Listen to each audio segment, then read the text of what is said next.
Greetings and welcome to this space where we don't buy into the phony sovereignty narrative. Let's see how our brand new administration is playing hide and seek with reality while Uncle Sam is already getting the war toys ready. You already know that here in this space we don't just take the blindfold off, we also squeeze a little lemon in there so it really burns. We're also going to take a look at the latest star performance of our illustrious doctor, who has even changed her way of speaking.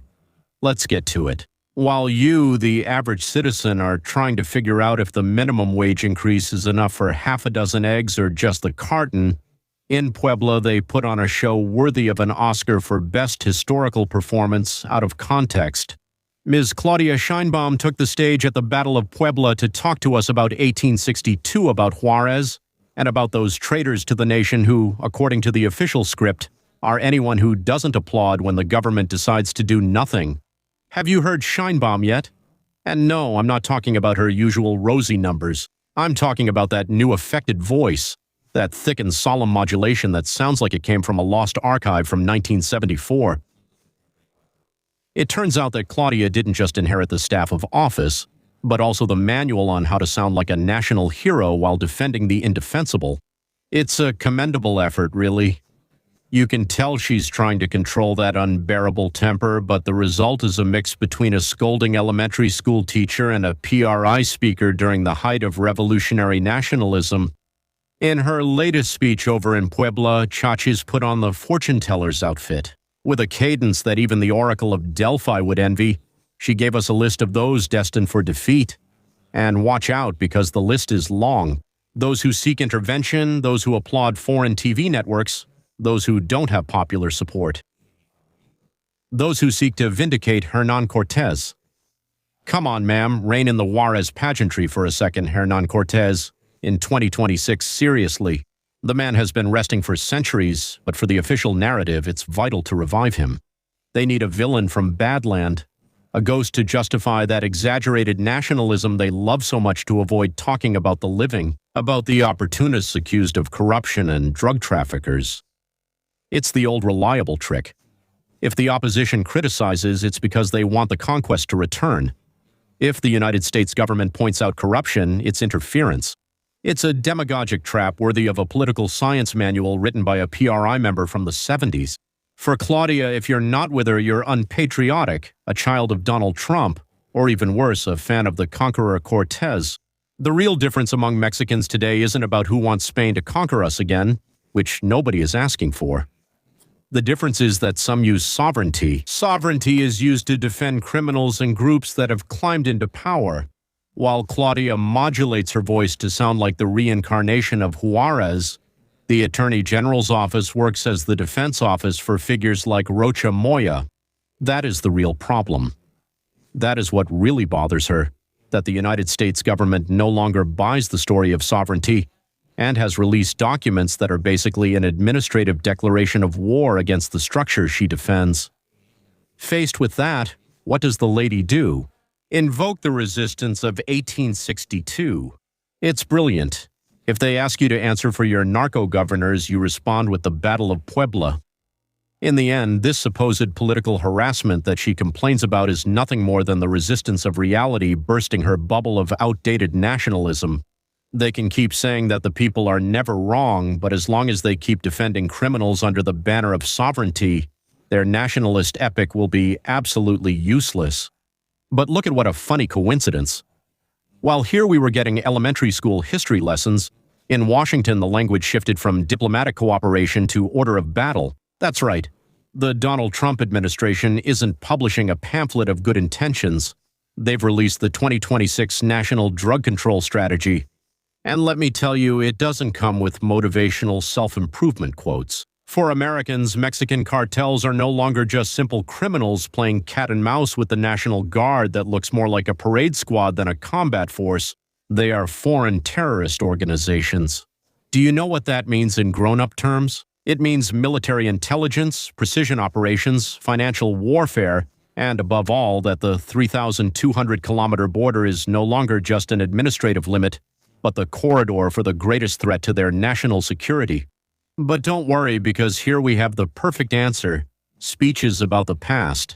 While over there they're planning with artificial intelligence how to dismantle criminal networks, here the strategy is to invoke the spirit of the Acapuaxlas.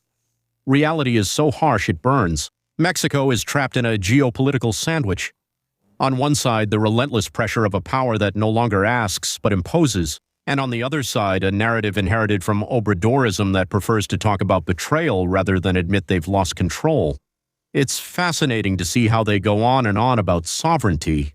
But let's be honest, sovereignty isn't exercised by shouting from a stage. It's exercised by controlling your borders, your customs, and preventing fentanyl labs from popping up like mushrooms after the rain. If you don't control your own house, your neighbor, especially if that neighbor has the largest army in the world, is going to want to come in and clean up the mess. The cutest part is the disconnect. Washington is already pointing out names, surnames, and bank accounts of officials with questionable ties. And what does the Mexican government do? Defend them out of patriotism. Because, of course, investigating a foreign accusation is betraying the country, but letting the country become a cemetery is apparently defending national dignity. We are witnessing a collision of two worlds.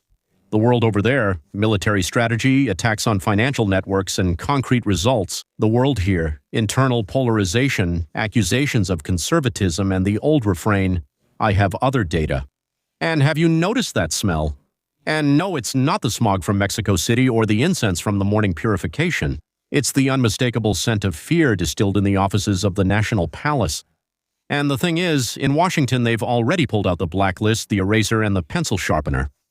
The protagonist of this tragicomedy is named Christopher Landau. Do you remember Landau? That ambassador who looked like a friendly tourist eating tlayudas, admiring churches, and posting pictures of handicrafts on Twitter? Well, it turns out that behind that facade of a gringo on spring break, Landau was weaving an intelligence network that even the Mossad would envy. Today, under the Trump administration, the visa revoker is back, but now it's not coming for handicrafts, it's coming for heads. Landau, now as deputy foreign minister and right-hand man to Marco Rubio, yes, the same one who sees Morena and thinks it's a cartel branch, has overseen the cancellation of more than 200 visas of Mexican politicians and officials. 200. But here comes the good part, the thing that keeps Sheinbaum's advisors up at night. The phrase that echoes through the intelligence halls of the United States is devastating. She's not to be trusted. She's not trustworthy. Oof, nice touch. They say over there that if Claudia doesn't cooperate with the judicial offensive against narco-politics, her presidency could be very short-lived. It's not just random people on Twitter saying it. It's officials with White House information. But why is Mr. Landau all these heroics from Mr. Landau? Well, it turns out the former ambassador has an elephant's memory. In 2020, he helped arrange the release of General Cienfuegos under the promise that Mexico would prosecute him. And what happened? Surprise. The Macaspano donkey exonerated him before you could even say sovereignty and even awarded him a medal. Landau felt betrayed, humiliated, and basically they made a fool out of him. That betrayal led to a law that limited the DEA in Mexico. Pero, oh giro inesperado del destino. Ahora, the CIA has replaced the DEA as the main agency for the offensive, and the CIA doesn't issue press releases. The CIA uses drones to intercept communications and has agents deeply embedded within the Mexican armed forces. Trump and Landau's plan isn't just to put 3 or 4 people in jail, it's a complete reorganization of the Mexican political system. They reserve the right to veto candidates for 2027. There's even a rumor that Morena could be labeled as an organization that protects terrorists. Now that would be real change. Meanwhile, in Mexico, the response is shielding Rocha Moya and launching a crusade against foreign agents. Sheinbaum has already taken sides, and it doesn't seem to be Landau's. That's the situation, dear cultured audience. While the new war has already started and is being shaped with algorithms and drones in the north, we're still debating who is more Juarez-like and patriotic. The future is breathing down our necks, and Mexico decided that the best defense is a good history lesson. When speeches meet reality, it doesn't matter who shouted the loudest in the Zocalo, but who has control of the board. This is just beginning. Rocha's fall is just the first domino in a domino effect that's making more than one person in Morena break out in a cold sweat. If they pull on the Sinaloa thread, where does the whole thing end? The reasonable doubt is no longer about their guilt, but about who's next. The criminal network seems sufficient. tan alto que las escaleras llegan directito. Boring. And if we get picky, even the Palenque Ranch. Mexican has decided that the Mexican party is over and Lando is the bouncer who's coming to close the club. Will the Fourth Transformation government manage to surf this wave, or will they all end up asking for asylum in Cuba? Place your bets. Well, my dear social climbers and fair-weather traders to the homeland, there it is. The doctor is still rehearsing, adjusting her tone to see if it works better for us. That we live in a constant, epic struggle against imaginary invaders. We'll stay here, listening closely and our sarcasm even sharper. Because if we don't laugh at this operetta, we'd have to cry out of desperation. Take care of yourselves, keep questioning everything, don't swallow the nonsense, and above all, don't forget that here, on this channel, the truth hurts, but it sets you free. Remember that it's no longer enough to just keep complaining, we have to take the lead and demand results. We're at war. Mexico against Morena. See you in the next episode of this dystopia called Reality. I'll read your comments. See you on Friday. Remember that you can make your donations via PayPal. You can find the information in the comment section. Thanks to you, this channel stays active. It's very important to subscribe, give a like, and press the bell to receive notifications every time there's new content. Thank you.